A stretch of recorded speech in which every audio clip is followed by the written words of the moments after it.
अपनी साइड से तुम अपना पूरा सब कंप्लीट करके दो उन लोगों को। बिहेवियर क्वेश्चन पढ़ लिए थे एचआर वाले, मगर मैंने उसमें एकदम उल्टा हुआ। मतलब इन डेप्थ पूछ रहे थे, पूरा अच्छे से एक्सप्लेन करो, इसलिए मेरा शॉर्ट लिस्ट हुआ था।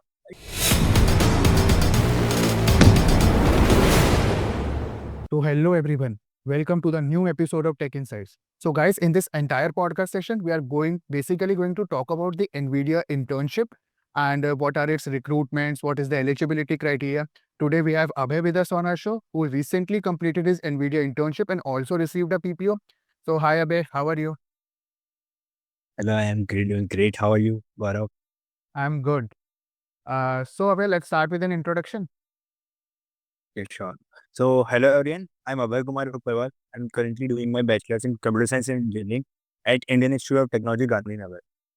Last summer, as Gaurav said, I interned at NVIDIA, and fortunately, I was fortunate enough to get a PPO over there. And in today's podcast, I will be sharing my experience of my preparation for the internship, cracking it, and how the internship experience, and lastly, some tips to get a PPO. All right. So सबसे पहले ऐसे start करते हैं, how you get this opportunity? कैसे पता लगा कि भाई ऐसी अपॉर्चुनिटी आई है? Because I think you have cracked it off campus. Right, right. I cracked it off campus. Yes. So actually, it also came on campus, the NVIDIA, but that was for the hardware role, and mine was actually software. So I started looking for the opportunities on LinkedIn, on the company's very own career pages. So thing is, all these companies first of all float all these opportunities on their very own career pages. Then all these opportunities later get floated on YouTube channel, Telegram, LinkedIn, and all these. I personally got to know about it through a LinkedIn channel. All right. So मतलब जैसे opportunity आई थी तो क्या eligibility वगैरह क्या थी उसमें? Eligibility, it was just like you need to be a bachelor student from any technological institute. There was no CPI criteria mentioned in the in internship form. All right, मतलब कोई ऐसा सीजी ब्रांच, कोई restrictions नहीं थे? No. But there was a restriction for on-campus opportunity. So on campus, it came for a hardware role on campus at IIT Gandhinagar. There, the criteria was you should be from electrical and computer science, and your CPI should be minimum of 8.8, 8.0. But off campus, like they were allowing above 7 also. All right. ठीक है. सो ये मतलब जब आपको internship का पता लगा तो किस टाइम के अराउंड आया था इसकी अपॉर्चुनिटी? इट्स लाइक ये मेरे को सितंबर अराउंड पता लगा था. तो मतलब सितंबर सितंबर. अराउंड मेरे को, हाँ, ऑल. सितंबर अराउंड मैंने लिंक्डइन पे मेरे को पता लगा. फिर मैंने हमारा एलुमनाई है, उसको मैंने रीच आउट किया फॉर रेफरल. अच्छा. और सो फिर हाँ, तो उसने मेरे को रेफर किया, तो मेरे को एक ईमेल आया था विद जॉब लिंक. उसके थ्रू मैंने उनके एनवीडिया के ऑफिशियल पोर्टल पे अप्लाई किया था. All right. सो जैसे आपने रेफरल लिया था तो काफ़ी स्टूडेंट्स को डाउट रहता है कि हम कैसे रेफरल ले सकते हैं सही तरीके से. सो व्हाट्स योर ओपिनियन, कैसे हमें रेफरल के लिए अप्रोच करना चाहिए? So first of all, the main thing is you should build network from day one. Like अभी भी तुम लोग जो भी कंपनी टारगेट कर रहे हो, उसमें उसके जितने भी एम्प्लॉयज हैं, लिंक्डइन पे जाओ, उन लोगों को फॉलो करो. क्योंकि जब बाद में तुम लोगों को रेफरल चाहिए होगा, तो वो ऑलरेडी तुमसे कनेक्टेड होंगे. तुम्हें वेट नहीं करना पड़ेगा उनकी कनेक्शन रिक्वेस्ट एक्सेप्ट करने का. तुम उन्हें डायरेक्टली एक मैसेज भेज सकते हो. एंड पर्सनली जो मैं एक मैसेज रखता था, बहुत शॉर्ट रखता था, with brief introduction of my branch, my college, and any experience if you have, और specific project to that internship. और एंड में तुम्हें एक जॉब आईडी मिलती है. हर ओपनिंग के साथ एक जॉब आईडी लिंक्ड होती है. वो तुम्हें मेंशन करना होता है, क्योंकि उन लोगों को जब एम्प्लॉयज पोर्टल पे अप्लाई करते हैं, बहुत सारी अपॉर्चुनिटीज हैं. तो अगर तुम्हें जॉब आईडी शेयर कर दोगे, तो वो जस्ट वो सेलेक्ट करेंगे. उन लोगों को ज़्यादा कुछ मेहनत नहीं करनी पड़ेगी. मेन पॉइंट तुम्हारा वह है कि तुम्हें उनका काम इसी करना है. You need to make their job easy. तो एग्जैक्टली, मतलब. Job link hmm. अपनी, राइट. तो अपनी साइड से तुम अपना पूरा सब कंप्लीट करके दो उन लोगों को एक सिंगल मैसेज में. प्लस वन मोर थिंग, अपना जो रेज्यूमे है वो गूगल ड्राइव पे अपलोड करके उसकी एक लिंक दे देना, क्योंकि बहुत हेजिटेट करते हैं लोग डाउनलोड करने में. एग्जैक्टली, मतलब मेरा भी पीओवी यही रहेगा क्योंकि काफी सारे स्टूडेंट जो है पहले उनसे पूछते हैं कि क्या आप हमें रेफर कर सकते हो कि नहीं कर सकते। इससे अच्छा आप एक डायरेक्ट सिंगल मैसेज में सारी चीजें लिख सकते हो उससे रिलेटेड। एंड जॉब आईडी तो बिल्कुल मस्ट है। मतलब अगर वो नहीं लिखी तो फिर कोई फायदा नहीं ना, वो सामने बंदा छोड़ ही देगा अगर वो करना भी चाहे तो भी। राइट राइट, वो फिर तुम वो मैसेज करेगा, तुम्हारे रिप्लाई का वेट करेगा, वो सब में एग्जैक्टली। छोड़ देते हैं ऐसे। एग्जैक्टली यार, वो तुम्हारे रिप्लाई का वेट थोड़ी करेंगे वैसे भी। हम्म। Right right exact. और मैसेज छोटा रखो, 70 to 80 वर्ड्स का ही, क्योंकि characters exact, sorry, 70 to 80 characters, क्योंकि वो पढ़े, अगर बहुत बड़ा लिख दोगे तुम तो कुछ फायदा नहीं है। बस अपने मेन पॉइंट हाईलाइट करो, जो जो तुम्हें लगता है, ऐसे बहुत ज्यादा फालतू प्रोजेक्ट लिखने की जरूरत नहीं है। जो तुम्हें लग रहा है एकदम अच्छा है, जो उन्हें हुक करेगा, वो डालना है वहाँ पे।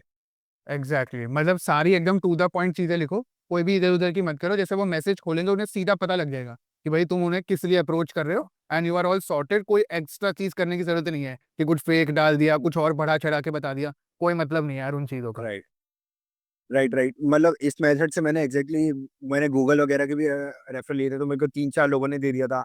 मेटा में, सेल्स फोर्स, माइक्रोसॉफ्ट, हर किसी ने दिया था। मैंने उन्हें जस्ट कनेक्शन रिक्वेस्ट भेजी, एक छोटा सा मैसेज लिखा, अपने बारे में बताया, उसमें उसमें उन्होंने दे दिया था। जॉब आईडी में मेंशन कर रहा था, वो लोग डायरेक्ट रेफरल दे रहे थे। एग्जैक्टली। तो गाइज आप इस तरीके को डेफिनेटली याद रखना कि भाई रेफरल वगैरह को कैसे देने हैं, क्योंकि काफी स्टूडेंट्स मतलब उनका नेटवर्क ही नहीं अच्छा होता। पहले तो नेटवर्क अच्छा करो। पिछले काफी पॉडकास्ट सेशन से मैं कह रहा हूँ कि भाई लिंक्डइन तो बहुत इंपॉर्टेंट है आज के टाइम पर।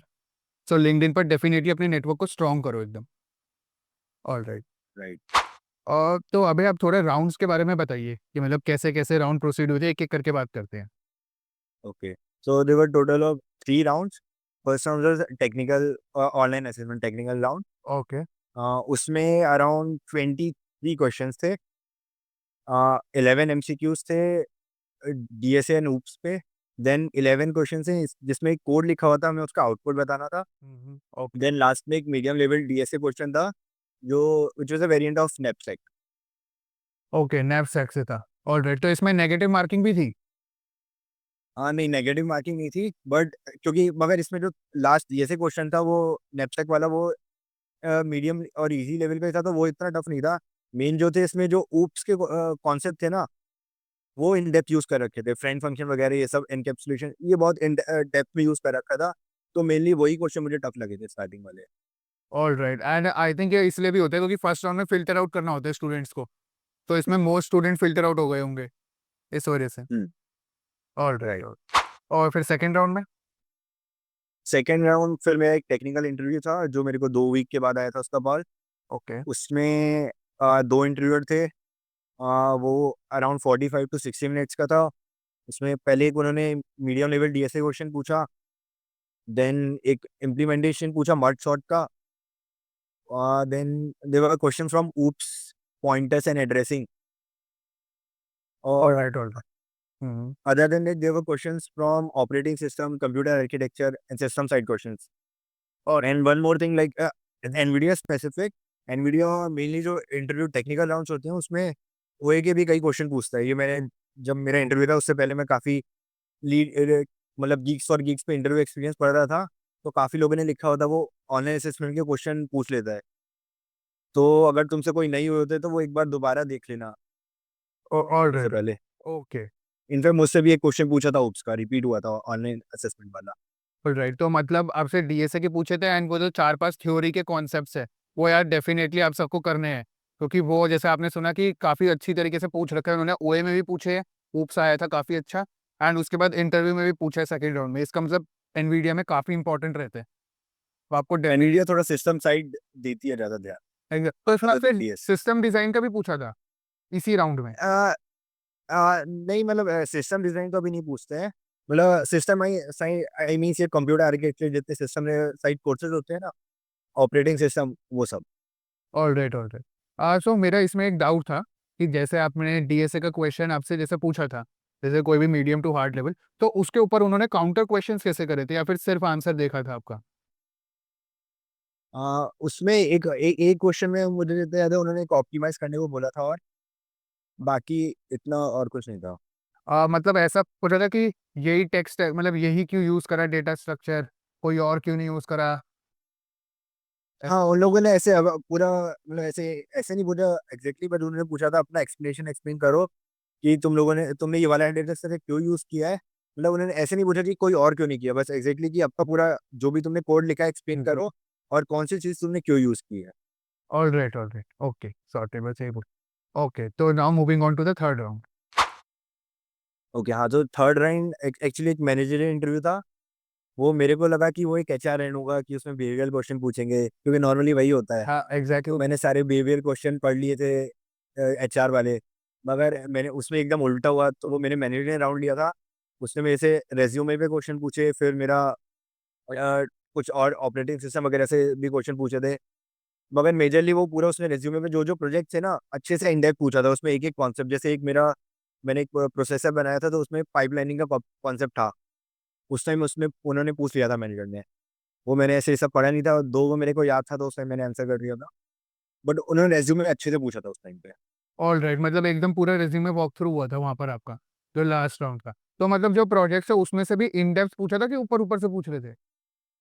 मतलब इन डेप्थ पूछ रहे थे, पूरा अच्छे से एक्सप्लेन करो, मतलब तुम्हें क्लियर अंडरस्टैंडिंग होनी चाहिए। वो अगर तुम कहीं भी ऐसे, तुम्हें अगर पता है कि उस मैनेजर को पता लग जाता है कि तुम्हें इतने अच्छे से प्रोजेक्ट नहीं पता है, वो कुछ भी चीज़ पूछ लेगा बीच में।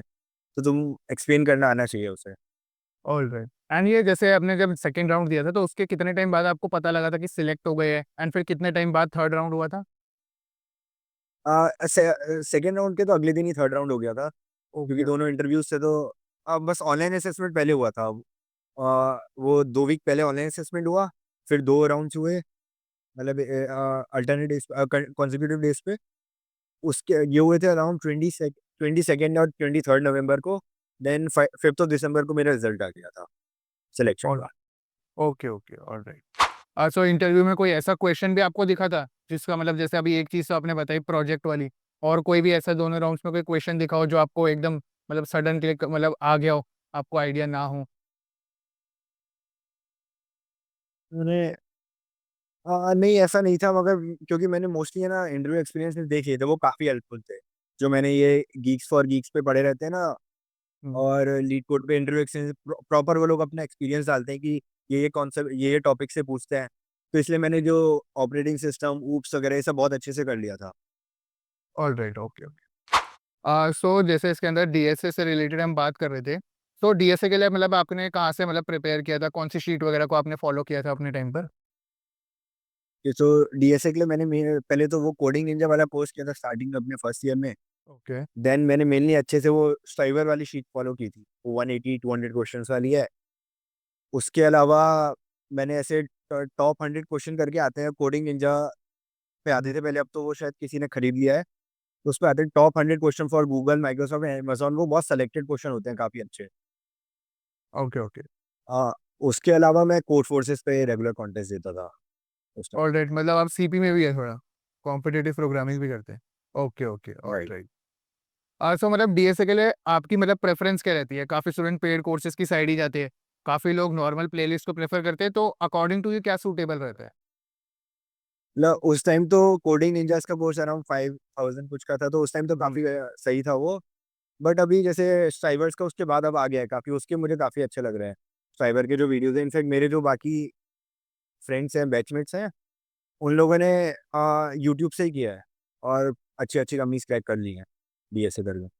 All right, all right. Striver तो बहुत ही अच्छा है हम्म। इनफैक्ट। एग्जैक्टली, मतलब हमारे कॉलेज में भी यही है, मेन स्ट्राइबर का या फिर कोई लव बब्बर का देखते हैं। सो ये दो कोर्स हमारे में मेजोरिटी देखते हैं, और शीट शीट भी इन दोनों की ही फॉलो करते हैं। तो बेसिकली यही सजेशन रहेगा कि कोई स्टूडेंट सोचते हैं कि पेड कोर्सेज से ही सीख सकते हैं, तो यार ऐसा कुछ नहीं होता है। आप नॉर्मल जो यूट्यूब पे प्लेलिस्ट है आप उनसे भी सीख सकते हैं। बाकी तो आपकी प्रैक्टिस पर डिपेंड करता है, वही आपको इम्प्रूव कराएगी। तो एट द एंड वही आपकी चीज़ आएगी। All right. सो इसमें जैसे आप जब अप्लाई कर रहे थे इस इंटर्नशिप के लिए, तो आपको कवर लेटर ऐड करने का भी ऑप्शन आया था? आ, इसमें नहीं था आई गेस कवर लेटर का, या एग्जैक्टली मेरे को ऐसे याद नहीं है। All right. सो एक बार आप बताएंगे कि कवर लेटर में एग्जैक्टली मतलब क्या चीज़ होती है, क्योंकि काफ़ी स्टूडेंट्स को पता ही नहीं होता कि कवर लेटर ऐड क्यों करना चाहिए, क्यों इंपॉर्टेंस हाँ रहते हैं। हाँ। एग्जैक्टली। अ, वैसे तो कवर लेटर का मेरे को इतना एक्सपीरियंस नहीं है। मैंने एक बहुत ऐसे नॉर्मल सा बना रखा था, बट हाँ काफ़ी लोग बहुत अच्छे से बनाते हैं। इवन इंटर्नशिप का पूरा वो देखते हैं, मतलब वो किस रोल के लिए हायर कर रहे हैं, क्या क्या उनकी टेक्निकल रिक्वायरमेंट्स हैं, तो उसके हिसाब से क्राफ्ट करके प्रॉपरली एक वो कवर लेटर बनाते हैं। मगर मैंने तो उस टाइम मोस्टली अगर होगा तो मैंने बहुत नॉर्मल सा डाला था। मगर मेनली मुझे जो लगता है मेरे रेज्यूमे की क्योंकि थोड़े सिस्टम साइड प्रोजेक्ट थे, प्रोसेसर के, असेंबलर के, इसलिए मेरा शॉर्ट लिस्ट हुआ था आई गेस। और प्लस रेफरल। एग्जैक्टली, रेफरल काफ़ी मैटर किया होगा, डेफिनेटली। इनफैक्ट आज तो अब तो मुझे ऐसा लगता है रेफरल के बिना तो नहीं आता है कुछ, क्योंकि इतने सारे एप्लीकेंट्स आ रहे हैं, रेफरल तो एक मस्त है। एग्जैक्टली, मतलब अब तो काफ़ी जगह मैं देख रहा हूँ पेड रेफरल्स भी मिल रहे हैं। लोग रेफरल्स के लिए भी पेड पैसे ले रहे हैं, मतलब। तो यही चल रहा है। सो ऑलराइट, सो गाइस, जैसे कवर लेटर का हम बात कर रहे थे, सो कवर लेटर यार आपको ना डेफिनेटली ऐड करना चाहिए। जितने भी आजकल इंटर्नशिप्स आ रही है, जॉब्स आ रही है, सब में कवर लेटर का ऑप्शन आता है। उसमें बेसिकली आप वो चीज़ बताते हो कि कौन सी ऐसी स्किल है जो कंपनी की ग्रोथ में आपकी हेल्प करेगी। वो रिज्यूमे से इसलिए थोड़ा सा अलग होता है। रिज्यूमे फिर भी थोड़ा जनरलाइज रहते हैं बाकी सब जगह अप्लाई करने के लिए, लेकिन कवर लेटर थोड़ा स्पेसिफिक रहता है। तो उसको छोड़ना मत, ऐड ऑन कर देना, वो नॉर्मल आप बनाकर ऐड कर सकते हो वहाँ पर। तो जैसे कि अभी हम बात कर रहे थे कि आपने रिज्यूमे काफ़ी अच्छी तरीके पर बना रखा था। तो आप थोड़ा ये बताएंगे, काफ़ी सारे स्टूडेंट्स जो है ना मिस्टेक्स कर देते हैं उसको करने में, रिज्यूमे ही उनका शॉर्टलिस्ट वगैरह नहीं होता है या वो ढंग से स्ट्रक्चर नहीं करते। So what do you think are some of the biggest mistakes, resume mistakes? हाँ, लाइक एक एक तो लोग बहुत सारे ऐसे अननेसेसरी प्रोजेक्ट्स भर देते हैं। मतलब अगर वैसे भी इंटर्नशिप से थोड़ा रिलेटेड प्रोजेक्ट्स डालने चाहिए, जैसे कई बार सॉफ्टवेयर रोल में भी है ना, अलग अलग थोड़ा स्पेसिफिक कि वो इस साइड टारगेट कर रहे हैं, उसके हिसाब से आती है। सॉफ्टवेयर में भी कोई थोड़ा सिस्टम साइड देख रहा है, कोई वेब डी साइड देख रहा है, अलग अलग साइड देखते हैं, तो थोड़ा अपने रिज्यूमे को उसके हिसाब से क्राफ्ट कर लो कि वो प्रोजेक्ट उससे रिलेटेड हो। Exactly, exactly. मतलब यही मेजर रिज्यूमे मिस्टेक रहती है, काफ़ी सारे स्टूडेंट तो बेकार के ही प्रोजेक्ट्स डाल देते हैं, मतलब, हाँ। और वो उनके अपने भी नहीं होते हैं। वो जस्ट फेक करते हैं उस प्रोजेक्ट को, तो वो और दिक्कत हो जाती है। हाँ, बहुत जनरलाइज, जैसे मशीन लर्निंग के बहुत जनरलाइज प्रोजेक्ट डाल देते हैं, हम्म। पेट one one R two R videos वाले। प्लस एक और चीज़ है, जैसे मैंने ये काफ़ी एक्सपीरियंस किया कि मैंने काफ़ी जगह अप्लाई किया था, और इनफैक्ट अपने एनवीडिया के एचआर से भी बात की थी कि एक्सपीरियंस बहुत मैटर करता है रिज्यूमे सिलेक्शन में।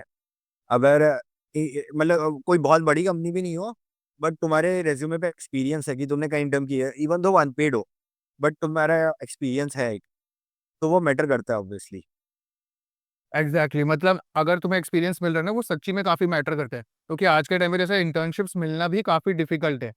जो स्टूडेंट्स कहते रहते हैं, मतलब इंटरव्यू तक पहुंचना मेरे हिसाब से ज़्यादा डिफिकल्ट है एज कम्पेयर कि आप इंटरव्यू क्रैक कर लो। तो इसलिए अगर आपको हाँ एग्जैक्ट। अनपेड भी मिल रही है ना, तो डेफिनेटली लो, आपके सीवी में वो काफ़ी सही दिखेगा यार। वहाँ पे वो कुछ आपको अमाउंट तो नहीं लिखना ना कि भाई कितना मिल रहा है कितना नहीं मिल रहा है, आपको ये बताना है ना कि मैंने यहाँ पे ये काम करा है। तो उनको भी दिखेगा, हाँ भाई इस बंदे ने ये काम कर रखा है एंड हम भी इसी से रिलेटेड रोल के लिए हायर कर रहे हैं, तो इस बंदे को आता है कुछ। तो बहुत इंपॉर्टेंट है वो चीज़। एग्जैक्टली। All right. सो जैसे ऑफ कैंपस, जैसे आपने काफ़ी और भी कंपनीज में अप्लाई किया है, जैसे आप बता रहे थे आपने रेफरल वगैरह लिए थे, तो कौन से प्लेटफॉर्म्स पर जैसे आप अप्लाई करते हैं करियर साइट्स के अलावा? मतलब मेनली मैं जो देखता था अपॉर्चुनिटीज के बारे में, वो एक अर्श गोयल का यूट्यूब चैनल है, उस पर मैं काफ़ी देखता था। उसका ही फिर टेलीग्राम में ग्रुप है, और लिंक्डइन पे भी मैं थोड़ा देखता था। लिंक्डइन पे मैंने काफ़ी को फॉलो कर रखा था, तो अपॉर्चुनिटीज आती थी, तो मैं उसी के कनेक्शन बेच के, नहीं तो मोस्टली मैंने नेटवर्क पहले ही बिल्ड कर लिया था। मेरा एक वो ड्राफ्ट भी रेडी था कि मेरे को जो भेजना है उसके लिए, क्या नाम है, रेफरल लेने के लिए।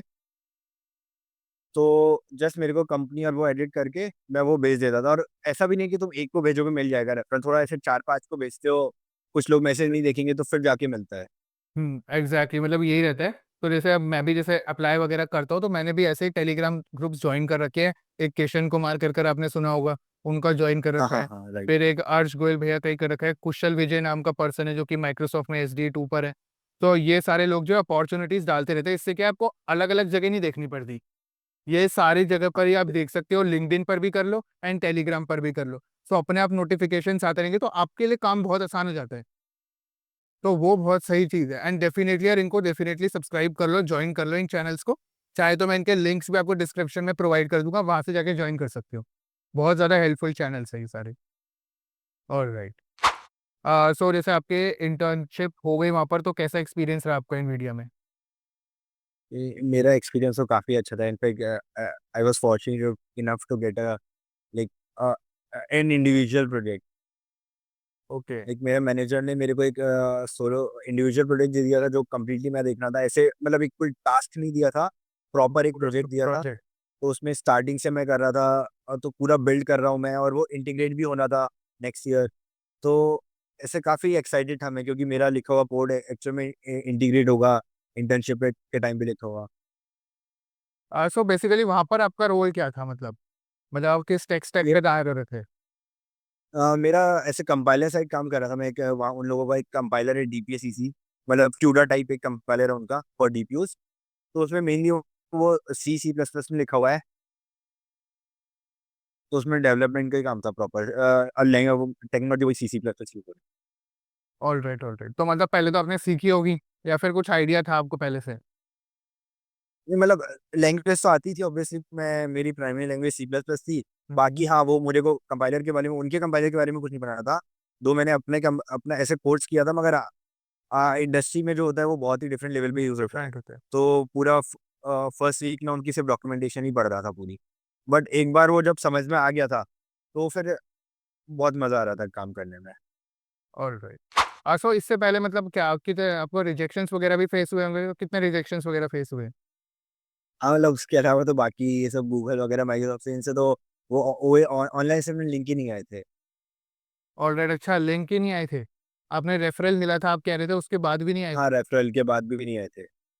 मतलब ओके। उस टाइम मैं वो लैग कर रहा था, एक इंटर्नशिप एक्सपीरियंस ही लैग कर रहा था जो मैंने उस टाइम फील किया। क्योंकि मेरे पे उस टाइम मैंने समर में डीएसए किया था, तो इंटर्नशिप एक्सपीरियंस कुछ था नहीं, मेरे बस प्रोजेक्ट्स थे मेरे पे अच्छे। तो मेरे को वही मेन फैक्टर लगता है। ऑलराइट, तो मतलब जब आपने इसके लिए मतलब अपने रिज्यूमे भेजा एनवीडिया के लिए, तो मतलब आपने उसमें कितना एक्सपीरियंस डाल रखे थे? नहीं, उसमें एक्सपीरियंस नहीं था, मगर मेरे प्रोजेक्ट्स थोड़े ऐसे अलाइन किए उसके रोल के साथ। और तो आपने किस उस पे टेक स्टैक पे बना रखे थे प्रोजेक्ट्स अपने? जैसे एक तो एक विवाडो करके होता है, उसमें वो एक लैंग्वेज है, सिस्टम साइड लैंग्वेज है। उसमें मैंने एक डीएलएक्स प्रोसेसर बनाया था, 3 स्टेज पाइपलाइन का। देन मैंने एक असेंबलर बनाया था, वो सी में बनाया था। ऑलराइट, मतलब वो प्रोजेक्ट्स उनको काफ़ी सही लगे थे, तो इस वजह से आपका वहाँ पर हो गया। ओके। हाँ, वो थोड़ा उस रोल से रिलेटेड था। और ओके, रोल से भी अलाइन कर रहे थे, दैट्स वाई। हाँ ओके, इस वजह से कनेक्ट। तो एट लास्ट मुझे ये बताओ कि कैसे भाई पीपीओ वगैरह कैसे मिला? कहते हैं एनवीडिया में काफ़ी मुश्किल रहता है पीपीओ मिलना। हाँ हाँ हाँ, रहता तो है भाई। इस बार तो वैसे उन लोगों ने काफी अच्छे पीपीओस दिए हैं। है। मेनली ऐसा था कि एक तो मेरे को इंडिविजुअल प्रोजेक्ट दिया था, तो मेरे को काम करने में बहुत मजा आ रहा था। मैं एक्स्ट्रा ओवर टाइम कुछ भी काम नहीं कर रहा था, बस उसी टाइम पे काम करता था, वही 9 to 5 के बीच में। उसमें भी बीच में काफी टाइम लंच और बाकी चीज में चले जाता है। उसके अलावा मैं मोस्टली एक्स्ट्रा काम नहीं कर रहा था, बस उसी टाइम पे कर रहा था। एक तो मेरा इंडिविजुअल प्रोजेक्ट था, अलग अलग एकदम पूरा खुद से करना था मुझे, मैं किसी पे डिपेंडेंट नहीं था, ऐसे कि बार बार मेंटर पे मैं सिर्फ इसलिए आता था कि कुछ मेरे को ये इंटीग्रेट करना है, तो ये सीखने के लिए मेंटर पे जाता था, नहीं तो मोस्टली मैं खुद ही कर रहा था। तो मेरे को खुद भी अच्छा लग रहा था करने में, मतलब I truly enjoyed the internship. तो एग्जैक्ट। फिर इतना मुझे, मैंने काम उतना ही किया है, बहुत अच्छे से हो गया। मतलब एकदम फन वे में चला काम आपका, एंड ज़्यादा आपने मेजॉरिटी काम आपने खुद ही करा था। इंडिविजुअल प्रोजेक्ट का मेंटर के पास भी ज़्यादा नहीं जाते थे, तो ये चीज़ उनको काफ़ी अच्छी लगी।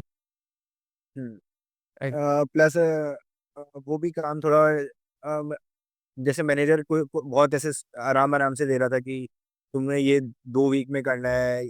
मगर वो जब मेरा हो रहा था within half a week, तो मैं जल्दी जल्दी अपडेट दे रहा था, मैं ऐसे नहीं कर रहा था कि चलो उसने इतना टाइम दिया तो तब तक दीजिए मैं। मगर अब जल्दी, हाँ भाई, अब जल्दी हो रहा था तो मैं उन्हें दे रहा था, क्योंकि मुझे भी काम करने में मजा आ रहा था, मुझे पूरा कंप्लीट करना था। मतलब वो ऐसा हो गया था कि वो एक प्रोजेक्ट है, अब आधा रह जाएगा तो फिर मुझे मजा नहीं आएगा। मेरे को पूरा समझ में आ गया है, मैंने पूरा डिजाइन कर दिया है, तो फिर वो एक पूरा कंप्लीट करने वाला था।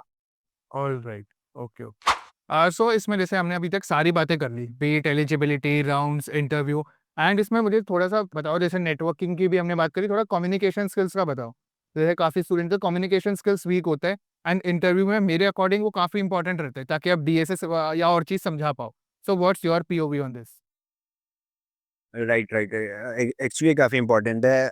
एक तो और एक जो चीज़ इसमें मैं बताता हूँ, इंटर्नशिप इंटरव्यू में जो गड़बड़ करते हैं लोग, सबसे पहले वो ना क्वेश्चन मुझसे थोड़े नर्वस होते हैं तो क्वेश्चन को गलत इंटरप्रेट कर लेते हैं, फिर वो टाइम वेस्ट कर देते हैं उनका, निकल जाता है, बाद में उन्हें पता चलता है कि उन्हें कुछ और करना था। इनफैक्ट मेरे जूनियर्स के साथ भी, काफी के साथ हुआ था, इनफैक्ट एनवीडिया में हुआ था एक का तो इसमें एक जो अच्छी हैबिट है वो है कि तुम जब भी क्वेश्चन, एक बार इंटरव्यू तुम्हें क्वेश्चन दे, एक बार तुम्हें उसे रीड करना है, और you need tell them your understanding of question and say them this is my understanding of question, would you like to add anything to it. तो उस टाइम पे तुम्हारे ये वैलिडेट हो जाएगा कि जो मैं समझ रहा हूँ क्वेश्चन को वही है। फिर उसके बाद तुम स्टार्ट करो, और एक एक तो तुम्हें बिल्कुल चुप नहीं बैठना इंटरव्यू के टाइम पे, जो भी तुम्हें अप्रोच आ रही है वो बोल दो कि लाइक मेरे को लग रहा है कि we can use this data structure for this, like we can use tree, और we can do this by binary search algorithm. मतलब वो इंटरव्यू को बोलते जाओ और उसका ऐसे फीडबैक लेते जाओ। अगर तुम ऐसे 15 मिनट बैठ गए शांत और फिर उसके बाद कुछ बोले तो फिर वो इंटरव्यू का भी थोड़ा वो हो जाता है, इंटरेस्ट चला जाता है। हाँ, एग्ज़ैक्टली, मतलब ये काफ़ी इंपॉर्टेंट पॉइंट्स अभी अभय ने बताए। ये सच में काफ़ी इंपॉर्टेंट है। एक तो वो जो क्वेश्चन यार आपको भी सामने से करना पड़ेंगे क्वेश्चंस। आप बैठ नहीं सकते हो आराम से, कोई एग्ज़ाम नहीं चल रहा है आपका। एंड वो इंटरव्यू जब आप चीज़ें, एक तो वो वैलिडेट वाला काफ़ी अच्छा पॉइंट था। तो ये कभी-कभार हम समझ ही गलत लेते हैं, तो आगे ही सारी चीज़ें गलत हो जाएगी। और दूसरी चीज़ ये भी है, आपको बातचीत उनसे करते रहना है। ठीक है? सो ये काफ़ी मतलब इंपॉर्टेंट पॉइंट्स थे। सो इंटरव्यू को लगता है कि यार ये सामने वाला बंदा भी इंटरेस्टेड है इस पोज़ीशन में। एंड वो आई थिंक वो मेजॉरिटी कंपनीज में हेल्प भी करते हैं इंटरव्यूअर, थोड़ा बहुत हिंट हाँ, वगैरह अब बता फिर दिया। अब वो हिंट देते देते हैं। एग्जैक्टली, मतलब बिल्कुल ऐसा नहीं है कि वो कुछ बताएंगे ही नहीं। आप उनको थोड़ा थोड़ा बता रहे हो, वो भी आपको हल्का हल्का हिंट वगैरह देते रहेंगे। सो उससे आप कर पाओगे उसको अच्छी तरीके से क्रैक। लेकिन जैसा उन्होंने बोला कि आप बैठे नहीं रह सकते, उससे फिर गलत इंप्रेशन जाएगा। राइट। प्लस एक और चीज, जब भी तुम ऐसे कोड स्टार्ट करने से पहले ना, जो भी तुम्हारी अप्रोच तुमने डिसाइड कर लिया वो उन्हें बता दो।